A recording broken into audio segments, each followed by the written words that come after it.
Hey guys, welcome to another session of Epic 7. So today, after the global stream, the Epic 7 global stream, we had a reveal of specialty change Helga, which is pretty cool. She's looking really good right now. I don't want to oversell, overhype, but the good thing is that this isn't a hero that we don't have information on. Like, she's literally in the game, so we could compare her stats.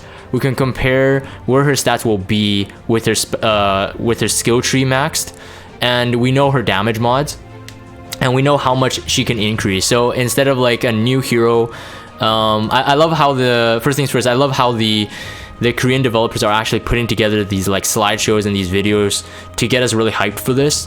So I do really appreciate that. Now this gives us more things to talk about with a bit more foundation to speculate and to think about how we would use them. At first when I saw her, I'm just like, oh no, she's just a glorified attack buffer. But the more we looked into like the runes and calculated what her stats ended up being, she looked better and better. So here we go. So this is specialty change Helga. I have to say that her art is fantastic.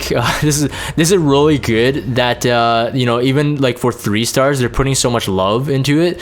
Of course, we have seen the specialty changes from the past heroes, but like that image just grabs my attention.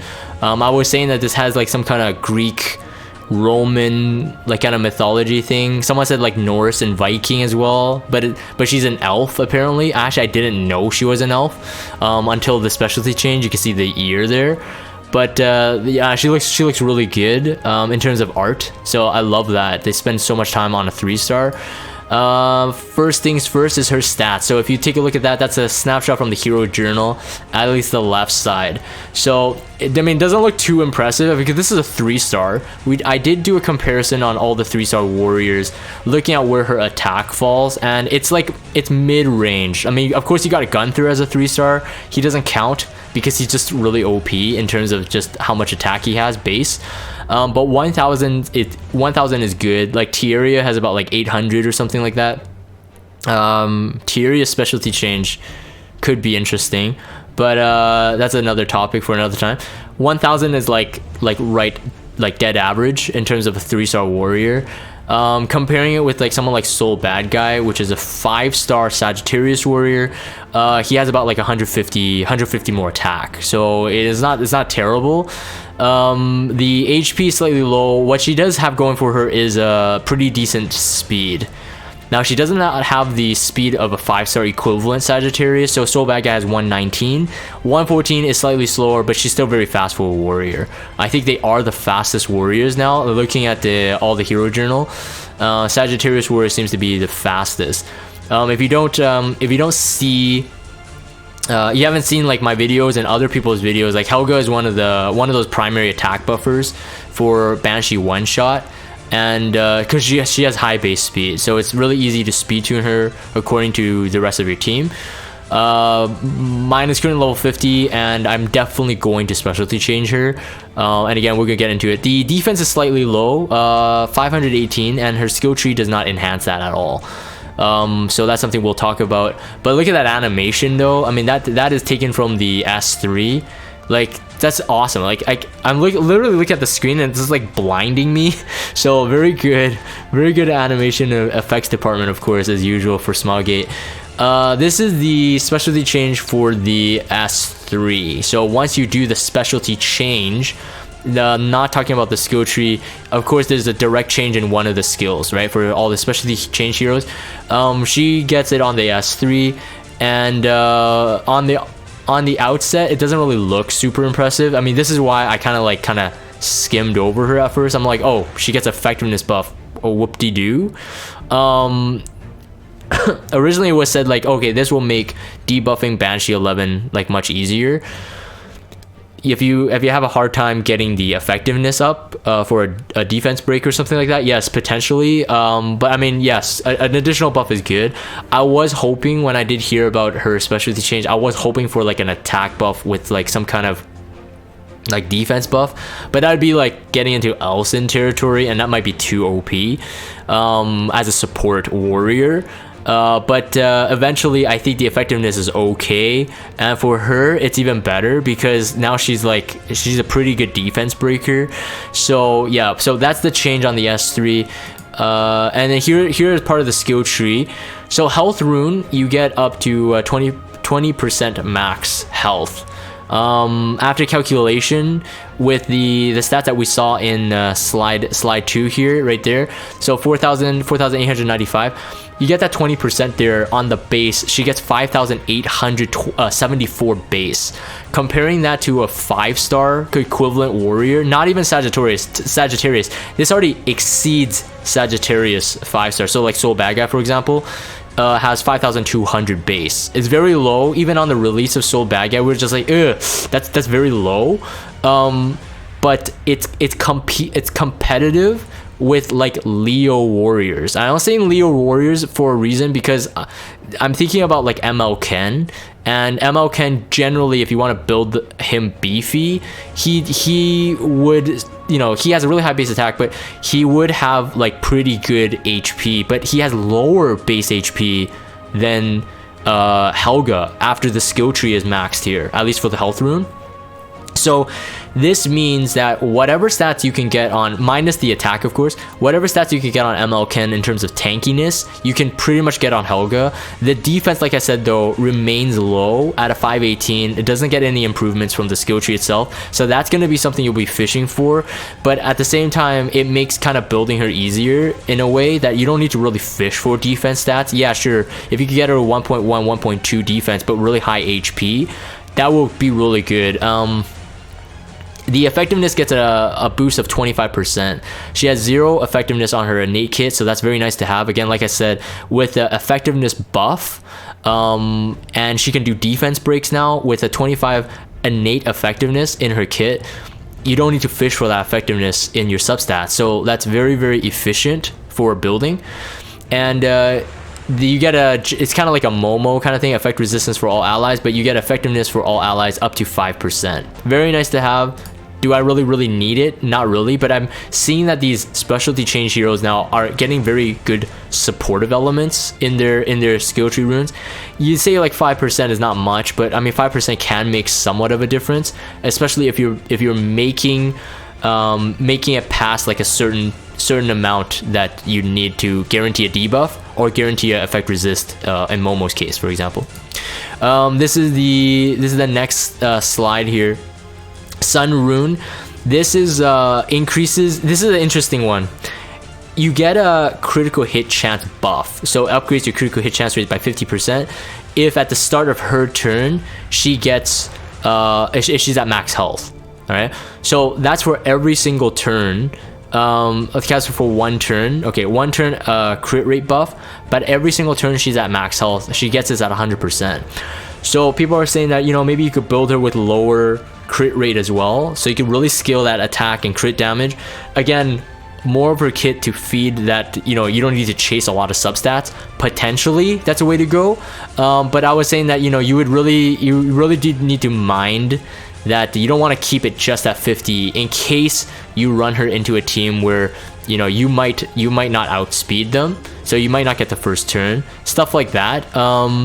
But it would be nice, or you run against a stripper. I guess you could bring her to teams where you'd know that won't happen, but just to say, like, stay safe, I think with a 50% crit rate buff, and she should be pretty fast, or she could be very fast if you build her that way, it would be safe to build her like around like 75, 80 crit rate still. I would still go for that if you want her to be a damage dealer though. But because I think there's a couple roles that she can play pretty well. It doesn't have to be one or the other. It could be a mix of stuff, but definitely it would be interesting if it was like combined. Like she can do debuffs, she's really fast, she can buff your team, and she could do heavy damage. That'd be just fantastic. Of course, we will have to see when people start building her. And it increases the attack by 15%. So At first it was at 1000, it becomes 1150. Very solid, not exactly for a warrior DPS, but very solid as a DPS in general. Again, keep in mind that she is a 3-star base, so getting that to 1150 is already a very good increase, especially if you're competing with some thieves. Some mid-tier thieves have just about the same amount of attack. So you just like a Kayron has roughly around the same attack. I think even lower, if I remember correctly, it's 1128, but I may be wrong.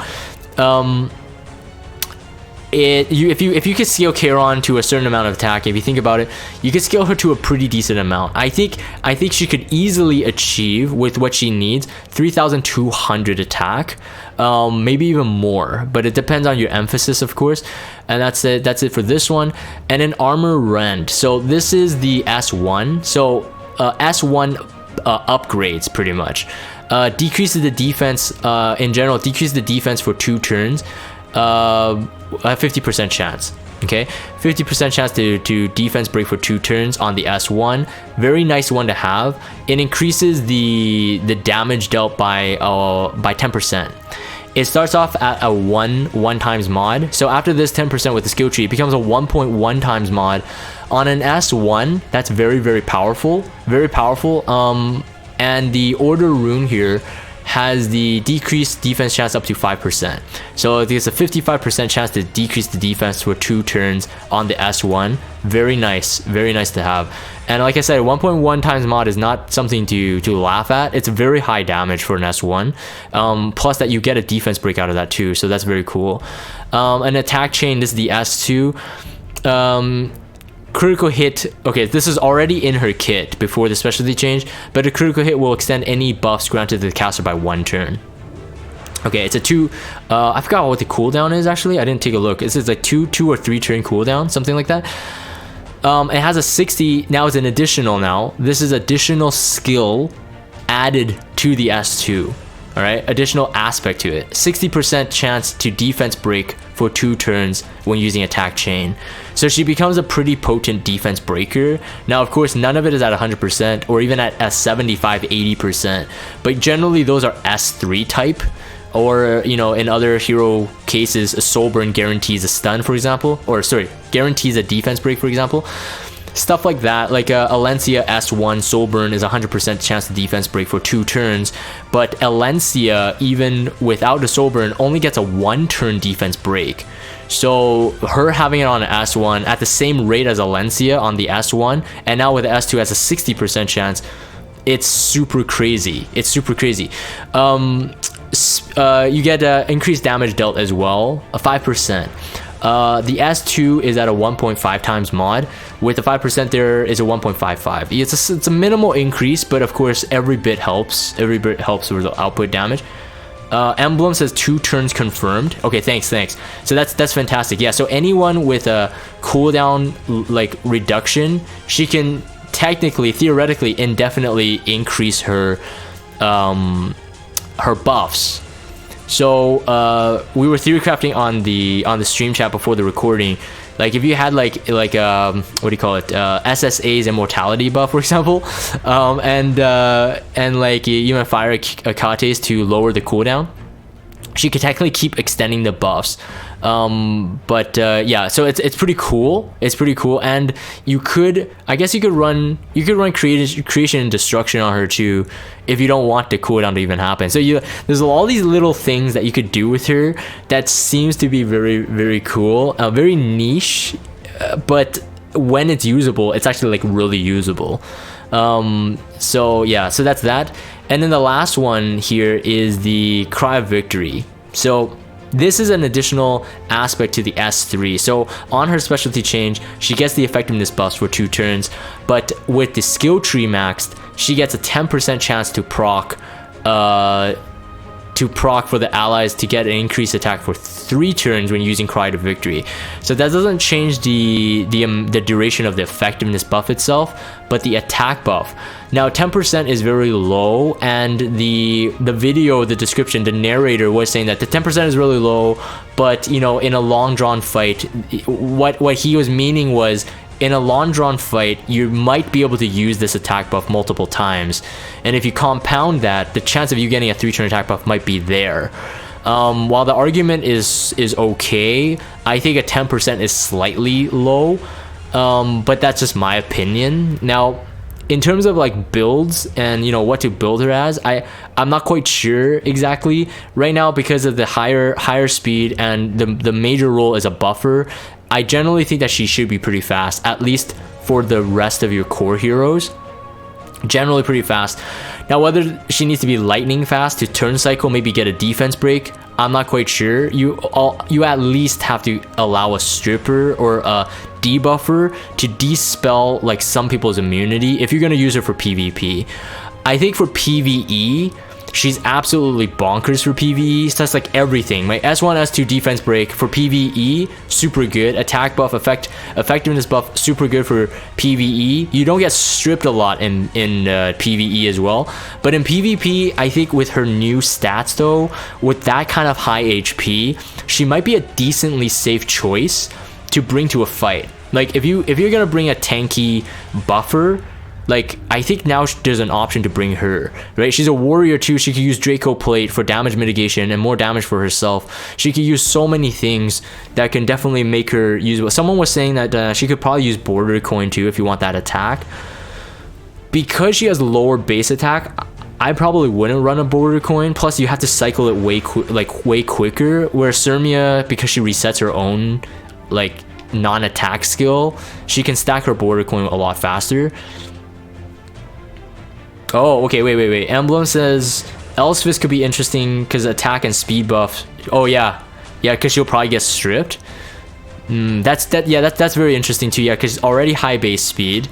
With potentially with El's Fist, that might be good because she has high HP. El's Fist works as proccing different levels of the buff to El's Fist.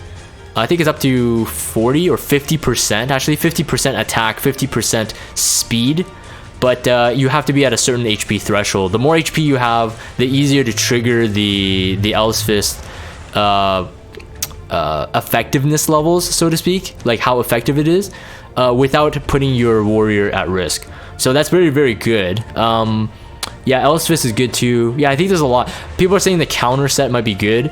Again, high base speed means that if you don't even complete a speed set, just a speed boot with some speed subs here and there, she should still be like 180 speed, like no problem on a counter set. And a counter set, of course, you would still need to build her with high HP to really merit the counter set. But the idea, of course, is that if people hit her or do AoEs, she might be able to defense break them, right? So counter set might be interesting. Although I still think that quick build would be speed set, but then I guess that's for every hero. Anyways, I think so I'm very excited. I have to say this is the first specialty change video I've done, like an analysis and thought video for specialty change. I do have to say I'm very enjoying the specialty change heroes, almost all of them, and they're definitely an aspect to the game that I really enjoy, since Molagora is still very, very hefty, and most of us spend it on a 5-star hero and very, very, very top tier 4-star heroes, but not a lot. We still have a Mola problem, but that's besides the point of this video. What I like about the specialty change heroes, of course, it gives you the incentive to keep hunting those catalysts, because you get those skill upgrades for free, right? So keep in mind that Helga does get those skill upgrades for free, so you'll get a lot of damage. Whereas like some 5-star heroes, you might be hesitant to max Mola them, but here, even if you use her as a debuffer mainly, you would still, like most likely at least, max out all her skills. So her damage compared to like a 5-star equivalent would be higher, because you may never, expend the Mola into a 5-star S1, for example, or S2 or an S3. In this case, if she was taking Molagora, it would probably take a lot, maybe not the S3, but the S2 and S1.